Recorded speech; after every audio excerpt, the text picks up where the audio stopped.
Miqtora 24.tv dhe Almakos.com, po takuemi edhe sot në një epizod të radhës të Çka thuhet. Jemi sot në ambientet të Filharmonisë të Maqedoninë e Veriut me tenorin dhe drejtorin në Filharmoni, Mustafa Imeri. Mirë se erdhët. Mirë se ju gjeta, mirë se erdhët ju në shtëpinë tonë. Faleminderit shumë. Faleminderit që pranuan ftesën. Si është thuhet që është një institucion që realisht përfaqëson një ndër format më të larta të artit? Si është heret të flas si është, për shkak se ka vetëm 40 ditë që jam drejtori i këtij institucioni, njëri prej institucioneve më prestigjioze për kulturën në shtetin tonë. Po është shumë privilegj i madh, një para privilegj, në anën tjetër edhe si them një përgjegjësi shumë e madhe, për shkak se është institucioni i katërt në rangim prej Ministrisë së Kulturës dhe realisht, siç thash, institucioni i cili kultivon muzikën serioze në shtetin tonë. Pavarësisht se juve i keni kompetencat për të qenë në këtë pozicion, kam të patjetërsueshme të pyes se çfarë simbolike ka kjo arritje për komunitetin shqiptar, për shkak se pas një kohe shumë të gjatë jeni drejtori i parë shqiptar i emëruar në këtë institucion, dhe çfarë rëndësie ka kjo për bashkëjetesën multietnike në vendin tonë? Shif, unë zakonisht, po i kisha ndryshuar kahjen e pyetjes në atë se në këtë institucion është ulur një profesionist i lëmis.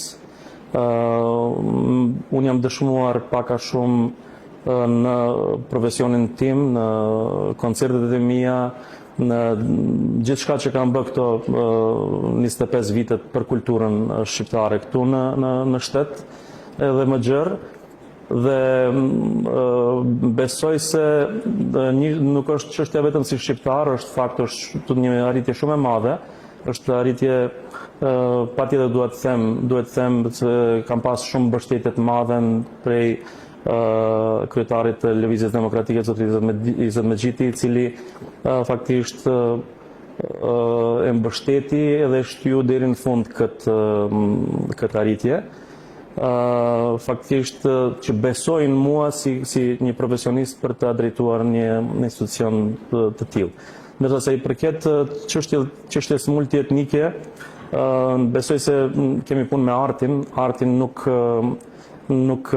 ka barjera etnike edhe të nacionaliteteve, për shkak se në këtë shtëpi, në këtë filharmoni vijnë njerëz për gjithë botës, me kinez, amerikan, turq, rus, për gjitha nacionaliteteve. Besoj se është pak banale të bisedohet në çështje nacionalizmi apo çështje tjera, për shkak se kultura nuk i njeh. Se u shkaktuan disa polemika të mund të panevojshme nga njerëzit, reagime, disa të cilësonin si këngëtar dasmash, disa thonin pse të jetë një shqiptar në këtë pozicion. Prej nga erdhën këto polemika?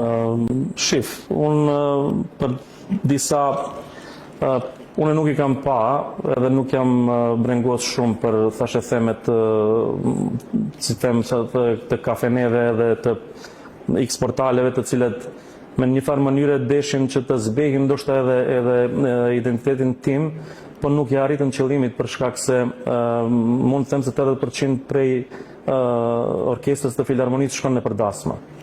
Do të thotë, ata nuk u munduan që faktikisht gjejnë në një fotografi prej koncerteve të mia klasike që t'i shpalosin e të thonë se, edhe pse kishte edhe ashtu portale që jepnin se t'i japim hapësirë këtij njeriu të shohim se kush është, po gjetën vetëm sekuenca nga një dasëm që unë atë dasëm kanë qenë të një kushërin im, po parasysh të kishte qenë dasëm tjetër. Është çështje, ne jemi artist, muzicient, edhe dikun edhe këndojmë dasma edhe me pagesë, po në anën tjetër dikun këndojmë edhe pse jemi pjesë e dasmës, si misafir, për me na nderu dasmori, na çon të ndonjë instrumentist të ekzekutoj, ose unë si këngëtar që të këndoj diçka për aty. Edhe besoj se ka qenë shumë irelevante ajo gjë. Ajo ka qenë edhe pjesa pse unë nuk kam asnjëherë në atë periudhë nuk dola as të demantoja asgjë, për shkak se besonja se nuk ka arsye të dalë t'i jap dikujt material për bisedë. Çeku jam për 40 ditë, filharmonia po funksionon, po punon, jemi duke bërë programin për vitin e ardhshëm, dhe mund të them se gjithçka po funksionon ndoshta edhe më mirë se sa që kanë qenë dikush për para ne. Dhe ajo pjesë kurse se nuk prek dot standardin edhe nivelin tuaj artistik. Asnjëherë. A e shihni këtë emërim si një hap drejt, si një përfaqësim më të drejtë të shqiptarëve dhe jo vetëm në këtë institucion? Është mungesa e do të kisha thënë në pjesën e orkestrës më shumë se sa në pjesën administrative të instrumentalistave shqiptar dhe jo vetëm më tepër çështje politike, apo sepse ka mungesë të kuadrove profesionist në këtë aspekt? Shifni, kam motiko që pasnjëherë nuk kam folur në aspekt për këto gjëra, pse ndoshta ndikush edhe nuk më ka pyetur, po me që tash më parashtrove pyetjen, ne këtu në Maqedoni, sa i përket muzikës klasike, ne e dim se kush mundet dhe kush s'mundet të prej shqiptarëve të del me orkestrën e filharmonisë të ekzekutojnë. Ato janë njerëz që mund t'i numërojmë me gishta, që kanë standardin e tillë që të mund të ekzekutojnë ose të dalin me orkestrën. Edhe ato kanë dalë edhe me vite, po edhe këta të rinë që do të vinë, që janë, mund të them, instrumentist, apo edhe dirigent, koft edhe kush do të tjetër, që janë në rangun e filharmonisë, do të kenë vendin këtu edhe do të kenë derën e hapur. Do thotë jo gjithë secili punësohet këtu, se artistikisht, kur ulesh me orkestrën, se unë vetë kam kënduar edhe me orkestra më të mëdha, ti të pregaditesh, ka ndonjëherë që ekzekuton brenda 2-3 ditëve ekzekuton programin bashkë, do të duhesh të lexosh partiturën prej momentit që e shef. Ka shumë gjëra që duhet ti arrish si instrumentist për të mund të kesh edhe pjesë, po ashtu këtu edhe punësimet edhe gjithçka bëhen në mënyrë që të hapet konkurs, pa ka komision, të cilin komision konkuron gjithë secili, si unë që konkurova për drejtorin, që i plotësonja gjitha kushtet edhe ja ku jam, edhe pse unë ngrit apo se nuk i ka dokumentat, jo, të gjitha dokumentat i kam pasur, ndoshta dikujt mua mas shumë ti mi kanë kontrolluar dokumentat, edhe pa jo, unë flas janë gjëra irrelevante. Dera është e hapur për gjithë secilin, profesionist, muzicianti muzikës serioze, të cilat kanë dëshirë me qenë pjesë e programit për vitet që vijojnë, mund të konkurojnë, edhe dera është e hapur për gjithë. Dhe barabartë. Po, edhe barabartë. Nuk ka ndryshim, edhe pse për vitin e ardhshëm kemi 3 koncerte me artistë shqiptar, prej Shqipërie, prej Maqedonie, edhe prej Kosove. Do të thotë nuk ka bariera, jo pse është Mustafa këtu tash, ndoshta është edhe më lehtë tash për shkak se Mustafa është një drejtor shqiptar, po besoj se ai që është i mirë e gjen vendin si të deporton. Cilat janë prioritetet tuaja të para si drejtori i këtij institucioni? Po prioritetet e para ishin që të fillojmë të funksionojmë si njerëz normal, atë punë arrita për shumë kohë të shpejt, ndoshta pse edhe kam pak ka shumë aftësi menaxheriale, se për shkak se çështja e drejtorit të një institucioni është më tepër çështje menaxheriale se sa gjëra tjera, për shkak se këtu duhet ta menaxhosh institucionin brenda, të menaxhosh apo me botën, me dirigent botëror, me instrumentist botëror të vendit rrethinës. Dhe ajo ishte prioriteti i parë. Tash prioriteti i dytë është se unë deri me 30 qershor duhet ta programin për vitin 2027. Edhe aty po bëhet programi së bashku me bordin artistik, ku edhe aty kam një koleg timin, kompozitorin Fatos Lumani, i cili është pjesë e atij bordit artistik, edhe tjerë që janë anëtarë të orkestrës. Edhe jemi duke bërë një punë shumë, si të them, pas një debat, që kemi pas 4-5 mbledhje, pas një debat kështu tensionuar, gjithçka po shkon në nivelin që duhet të jetë. Çfarë risi shpriten nga këto plan programet e reja? Po risi besoj që të sjellim disa emra që nuk kanë qenë më parë. ajo është një, dyta, faktikisht ti mbushim sallat për shkak se Filharmonia me gjithë këtë rëmuj që e kishte edhe para se të vjere Mustafa si drejtor këtu, ka 2-3 vite që kishte problematika të brenda, të fillojmë të funksionojmë normal, që të ketë një atmosferë pune, edhe atë punë më merr mendja se tash për tash kam mbrisi qëllim. Filharmonia pavarësisht se është një ndër institucionet më të rëndësishme të artit në vend, shpeshherë nuk din të kaptivoj publikun, ndoshta sepse si vend kemi probleme tjera ekzistenciale që ende nuk kemi t'i kapërdim për të arritur deri tek Filharmonia. Cilat janë disa prej sfidave më të mëdha që i keni parë në fillimet e juaja këtu? Shifni, fakt është një e para biletat e Filharmonisë janë relativisht të shtrenjta në aspekt, po gjithkund në botë kjo kulturë artistike është edhe e shtrenjtë, gjithkund në botë. Do thotë nuk mund të bëhet bileta për 5 eurove për shkak se keni ftuar në një dirigent që kushton relativisht shumë, edhe që është i njohur gjithë botën, edhe faktikisht nuk mundeni ta zbritni rangun për shkak të auditoriumit këtu, edhe pse çështja ekonomike në shtet është relativisht e rëndë, edhe për shembull për një familje që don të vijë në Filharmoni, duhet t'i japeni një sumë konsiderueshme aty, se nuk është vetëm bileta, pa pas koncertit duhet dalësh një pije ta pish, se me që ke dalur, edhe pak a shumë ajo kosto është, si them, jo e madhe, po nuk mund ta bëni çdo muaj apo çdo javë, për shkak se neve këtu kemi koncert gati çdo javë, çdo të njëjtë apo çdo të dy të njëjtë.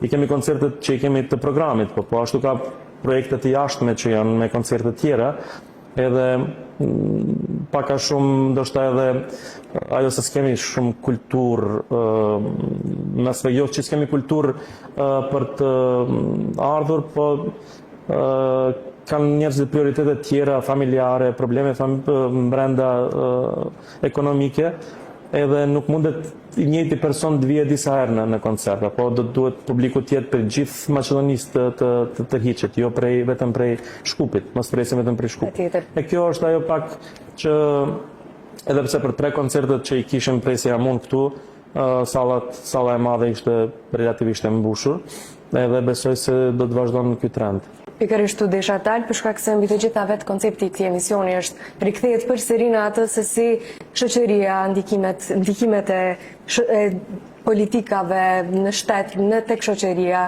si ndikon muzika klasike në krijimin e një shoqërie më të përgjithshme, më të ndërgjegjshme, më artistike, më të kulturuar. Shifni, sa i përket, për shkak se edhe në fillim thash, ky institucion kultivon muzikën serioze.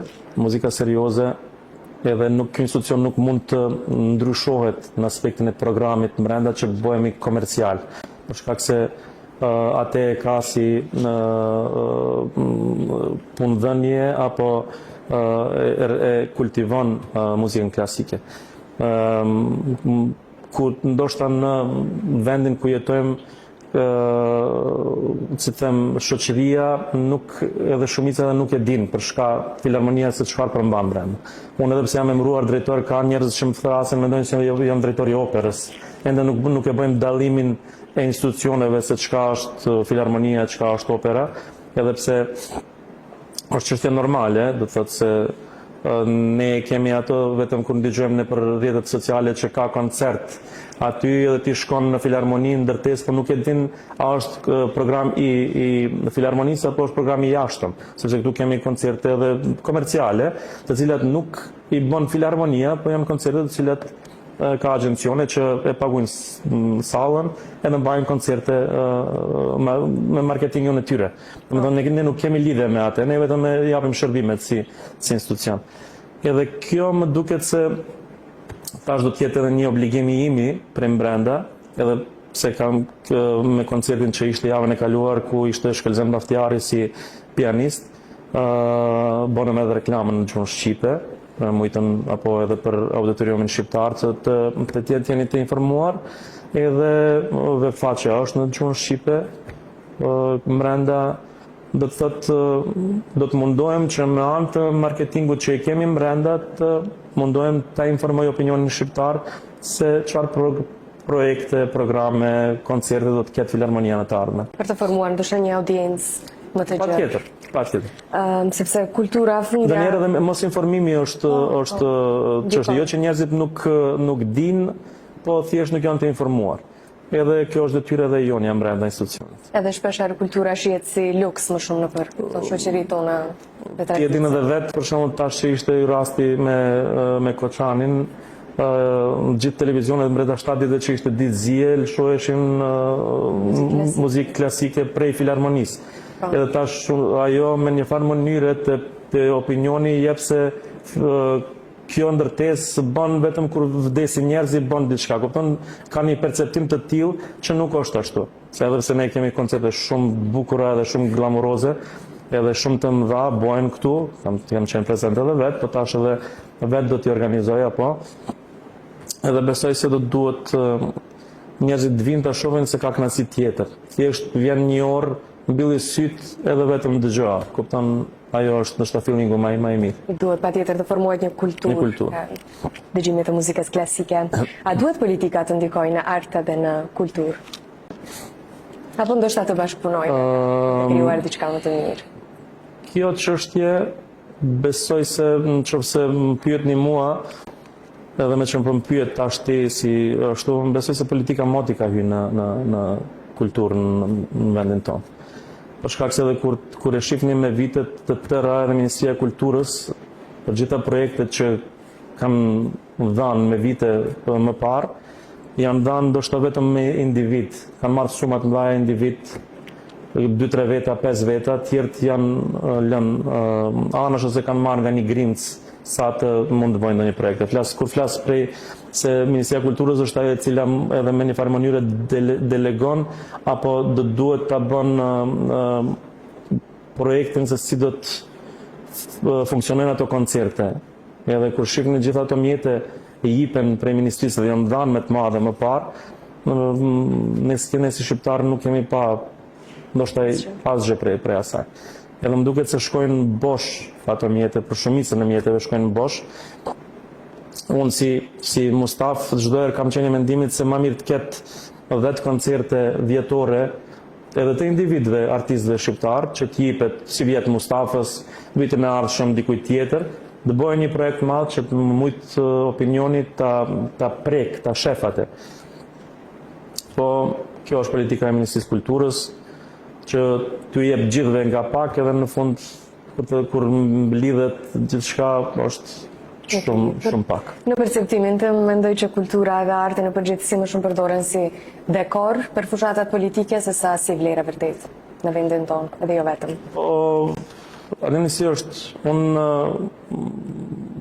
kam filluar, kam bë vitet e fundit për Ministrisë Kulturës, kam bë 3 tenorët, ku kam filluar njëherë me mjetet që më jepshin në para 7-8 viteve, kam filluar prej Qikut, sallonin 19-19, kam filluar aty ta bëj njëherë vetëm me piano.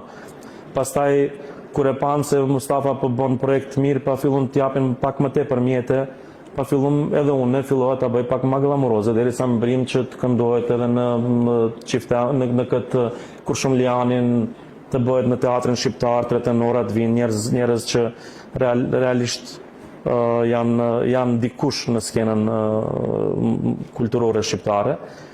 Po çdo herë ka qenë ajo se asnjëherë nuk është mjaft. Asnjëherë nuk është mjaft, edhe pse shumë mjete derdhen aty të panevojshëm për dikën që realisht ashtu siç Mustaf nuk e njeh. A ndjeni se ka mungesë të investimit në art dhe në kulturë? Investimet në institucional apo më shihni të ne u bën institucione paralele ku derisa u bë ansambli shqiptar, u bë xhezi për të maqedonasit, u hap edhe institucion kulturor në Tetov, i cili ka vetëm 2 të punësuar. Unë mendoj se leto është të hapesh, po shumë rënd të mbajsh. Edhe në jetë, mesi është çdo herë më i rëndi. Si art. Ndërsa nëse ka ramje apo ngritje shumë të madhe zakonisht apo ose hyp shumë lart pa bie poshtë ose prej poshtë hyp lart edhe humbesh. Ndërsa mesi është çdo herë i art, edhe unë çdo herë i përmbahem që kem në mesi, edhe nëse shkoj pak lart apo bie poshtë, ta mbaj vjen e mesme për shkak se institucionet të tov ka 2 të punësuar, punon me projekte, a ne therasim në atë aspekt se kemi bërë diçka, kemi hap institucion. Cili institucion kur... Sa funksionojnë ato? Si funksionon, ansambli shtetëror e dimi si funksionon. I kanë zyrat, punojnë në këtë domin e armatës, kushtet janë të mërshme, edhe ne mburemi se kemi hapur institucion. Jo, kjo këtu është institucion. Filharmonia është institucion. Edhe nëse politika duhet bëj diçka, do duhet bëj institucione të tilla. Nëse edhe bën paralele, do duhet bën institucione me gjitha parametrat, me institucion flas me ndërtesë, me gjitha çështje teknike brenda, që realisht ai artist ndjehet se vjen edhe punon me gjitha kushtet që i ka të nevojshme. Shumë e rëndësishme të ngritet një institucion. Është problem të lush valle edhe të shkosh në shtëpi ta bësh një tush, kupton, ajo është çesharake. Edhe neve me një farë mënyrë mburemi, unë kjo është hera e parë që flas kështu haptas pak, jo pse kam hy tash drejtor këtu, po besoj se nuk është çështja vetëm të hapim, po çështja është ti menaxhojmë me gjitha parametrat, ti ndërtojmë me gjitha parametrat, se dhe shkollën e muzikës, unë kam qenë shefi i katedrës, kam qenë kujdestari i parë, pa u bona shefi i katedrës vitin e dytë, 15 vite kam u theq. Po prej vitit dytë ne kemi qenë në njëjtën ndërtesë me palën maqedone. Fëmit që shqiptar me fëmit maqedon i kanë gjithë ndërtesën e kanë shërbyer të njëjtë. Do të thotë nuk ka pasur dasi ti do të hysh këtu, ju do të jeni aty. Do shta vitin e parë po për vitin e dytë ishte edhe sot shqiptarët e gëzojnë të gjithë ndërtesën. Do të thotë nuk është çështje menaxheriale, o i bëjmë gjërat o mos i bëjmë vetëm shkelë shkos sa të bëjmë diçka për opinion. Pikërisht u deshta të dalë, sepse di se keni qenë kohë të gjatë edhe në drejtim të paraleles shqipe në shkollën profesionale të muzikës këtu në Shkup. Cilat kanë qenë disa prej sfidave më të mëdha që i keni ballafaqur gjatë drejtimit të kësaj paralele? Sa ka qenë vështirë të hapet paralelia shqipe? Sa ka pas interes nga gjeneratat e reja për të kyesh në shkollën profesionale të muzikës? Shifni, ajo shkollë u hap me iniciativë të prindve të asaj gjenerate të parë, për shkak se ata ishin ata që faktikisht i ndejtën ballë obstruksioneve, së bashku me Ministrinë e Arsimit atëherë, edhe u bë që të hapet, që atë që nësa po e thash, u bë që të hapet, po mbas asaj u la faktikisht në duar tona mrenda, edhe u la edhe relativisht në durët e mia si shef katedre, edhe pse shumë njerëz i mendojnë se unë jam drejtor i atij institucioni, jam zavendës drejtor, po jo thjesht unë kam edhe sot nuk ka zavendës drejtor, por shef katedre. Shefi katedrës merret me menaxhimin e orëve të brendshme për kolektivin që punon brenda, edhe për orët e fëmijëve që regjistrohen në atë shkollë, edhe për shkollën e ulët, edhe për shkollën e mesme. Do të thotë mos kemi hamendësi se ka zavendës drejtor. Thjesht shefa katedre Pala Maqedone ka 5 tjerë për çdo çdo drejtim të shkollimit, do të thonë edhe shef për instrumentet harkore, shef për instrumentet frymore, shef për pianistat, shef për baletin, shef për ato, do të thonë kanë 5 tjerë. Unë kam qenë edhe sot që është shefi mentor Sulejmani, është shef vetëm për katedrën shqiptare, por ku përfillen të gjitha këto sektorët tjera brenda. Edhe për atë shef punë shefi, unë për 15 vite jam paguar më tepër prej rrogës vetëm 20 euro. A kam bë punë gjithat përgjithësi. Do të thotë se opinion nuk e din çdo herë i ka qenë ajo se zavendës drejtore dhe shpesh edhe në atë kohë përsërit një mos thuni se nuk ka shkolla zavendës drejtore. Thjesht është shef i katedrës, si 5 shefa tjerë. po ne kemi punu shumë me entuziazëm për ta bërë atë shkollë. Edhe gjithë kolektivi që ka qenë mrenda bashkarisht me mu, kemi bo njerë kuadrat e profesorëve, fëmijët si kanë ardhur, një vit kemi pasën 17, një vit 13, një vit 21, ka filloj numri me ra, por nuk ka qenë faji Mustafa se ka ra numri. Ose faji i tash drejtorit, mendoj shefit të asi. Ka ra numrin përgjithësi edhe të Pala Maqedone, që ka ra edhe shumë më drastike se sa të Pala Shqiptare. Për shkak se të Pala Maqedone ka 3-4 vitet e fundit nuk mbushen klasat, mbushen përgjysëm. Po ne kemi qenë 22 shqiptarë të punësum, jem deri sa isha edhe unë aty, ndërsa Pala Maqedone ka 100 kusur, në qoftë se e boni prerjen, ato gjysma duhet dalin prej pune aty, profesor.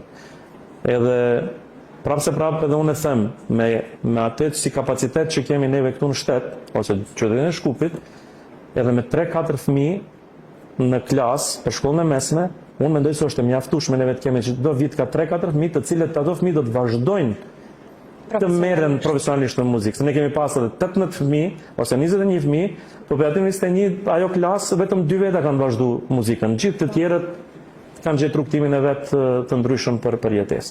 Për atë shkak nuk është ashtu si dikush don ta plasojë për shkollën e mesme se ja ka rënë numri do të mbyllet. Jo, ajo shkollë profesionale ai mund të funksionon edhe me 2 edhe me 3.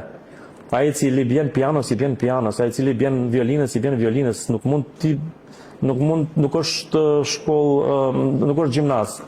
Është thjesht profesional, për atë shkak thuhet profesionale. Unë kam mbaru solo këndimin edhe në akademi kam vazhduar solo këndimin, nuk kam mundur të vazhdoj tjetër drejtim. Kuptoni?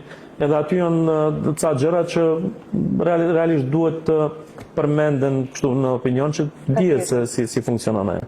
Pse ngurojnë të rinjt të kyqen profesionalisht në muzikë në vendin tonë? Shifë, kjo është një çështje tjetër. Zakonisht këto profesione profesionale që ja edhe mjekësin, edhe pse tani shumë japin rëndësi mjekësisë, po nuk vazhdojnë, nuk bëjnë mjek gjithë. Apo ose duhet të kesh ndonjë traditë familjare, ose duhet të mësosh shumë për të jesh mjek. Këtu është edhe e njëjta. Arti ose muzika është i njëjti standard. Do të thotë, nëse ti don të jesh virtuoz në instrumentin tënd, ti duhet 5-6 orë në ditë punosh për atë. Do të thotë, nuk mundesh me gjysmëore pretendosh se do të jesh nesër pjesë e filharmonisë apo pjesë e operës apo me ku tjetër. Do të thotë, edhe në këto profesione duhet shumë angazhim, shumë përkushtim, shumë kohë të humbura me instrumentin apo me çfarëdo lloji tjetër, çfarëdo lloji drejtimi, kërkon shumë punë, shumë përkushtim. Për shembull, edhe unë si tenor, unë nuk mundet, do të duhet të jesh kondicion për një koncert, mund duhet 2-3 muaj paraprakisht përgatitje për të dalë.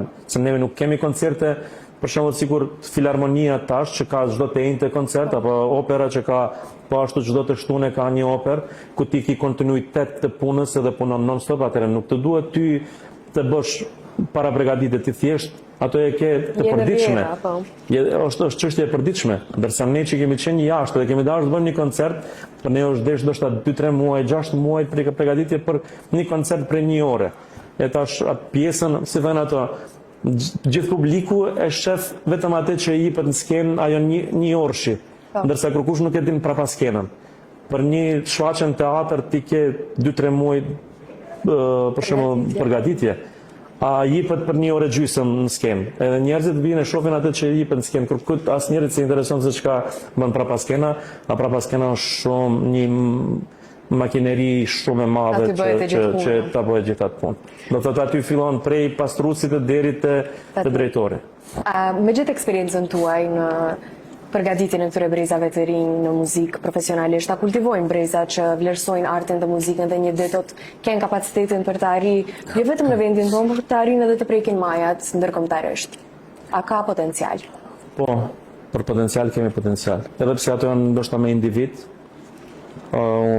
që ja edhe mu derisa jam këtu si drejtor, momentalisht më zaventson një ish në zonësi imi, tenori Ismet Vejseli nga Kumanova, i cili ka kapacitet shumë jashtëzakonshëm për të depërtuar, po shihni ka shumë gjëra që duhet shumë kocka të ndërlidhen një mozaik i tërë që të jesh i suksesshëm.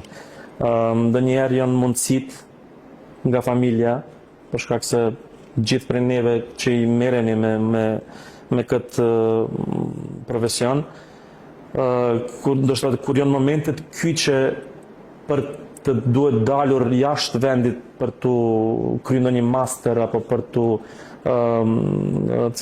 të shkolluar edhe më mirë, ndonjëherë janë mundësitë që nuk i ke, mundësitë familjare, te ne nuk ka sponsorime që të sponsorosh ndonjë talent që të shkon të studion jashtë. Edhe gjithë këto janë, edhe vjen një moment që faktikisht je i lënë vetë në vete që ti duhesh ta menaxhosh punën. Ajo ashtu kam qenë edhe unë. Po ja ku ja arrita sot të jem në këtë institucion. Çfarë të doni të mbetet trashëgimia juaja, ta them kështu, nga të dyja këto institucione? Të ardhmen. Që të mbetet, unë mendoj se çdo drejtor, se këtu kanë kaluar shumë drejtorë edhe në këtë institucion, mbahen mend, disa nuk mbahen mend, me vite dhe nuk mbahen mend. Thjesht unë dua njerë së pari me kolektivin që e kam brenda institucionit, si që kam raportet tash të shumë të mira, të mbesin të tillë, për shkak se ato do të jenë ndoshta edhe zëri i jashtëm, dhe duke dalë prej këtu, kur ulen jashtë, thonë, Mustafa ishte kështu, Mustafa ishte ashtu. Besoj se kultura ime familjare dhe kultura profesionale, edhe si jam rritur në mendësi, në aspekt jam shumë jo me mendje lartë, dua të bëj punën me profesionalizëm, të mbetem ashtu siç kam qenë deri tash. Njerëzit kanë një lloj respekti për punën që kam bërë, ose për atë moment që jam njoftuar me dikend, që të ketë një fjalë të mirë, për shkak se nuk është ti je edhe ndoshta edhe artisti më i mirë virtuoz botërora, je njëri i keq në shpirt. Edhe gjithë ajo e keqja ta merr edhe atë pjesën e mirë. Po thjesht jem një paket i njëri që ishte i kulturuar, e bëri punën profesionale, edhe pa do të mbetem në histori atë nuk e lodh veten. Për shkak se vetë faktin që jam i pari drejtor shqiptar në këtë institucion, historia u bë. Unë për fund kam disa pyetje shumë të shkurta, që duhet gjithashtu edhe përgjigje shumë të shkurta nga ju. Të drejtosh filharmonisë si institucion apo të performosh në skenë? Të performoj në skenë. Kultura për politikën, marketing apo vlerë? Mendoj se marketing. Po të mos ishit në muzikë klasike, ku do të ishit sot? Në Real Madrid. Cili është më i rrezikshëm për integritetin e filharmonisë, mungesa e fondeve apo mungesa e vizionit? Të dyjet. Falenderoj shumë për kohën, falenderoj shumë për bisedën. Falenderoj shumë që më ftuat në emisionin tuaj, edhe ishte kënaqësia ime. Kënaqësia edhe për neve, falenderoj. Mirë se dashur, kësaj interviste erdhi fundi. Për fund dua të falenderoj sponsorët tanë gjeneral, Trim Lumi, kompania gjigante që ndërton ëndrrën tuaj me projektet që flasin vet. Falenderit Super Kompani, distributor dhe investitori përgjithshëm që kujdeset për cilësi dhe modernitet në shtëpitë tuaja. Studio Gjoni, qendra estetike ku bukuria takohet me profesionalizmin. Bella Films, mjeshtrit pas objektivit që kthejnë eventet tuaja në një kujtim të përjetshëm, dhe Austrian Palaz, vendi ku tradita takohet me cilësinë. Falenderit shumë, takohemi javën e ardhshme.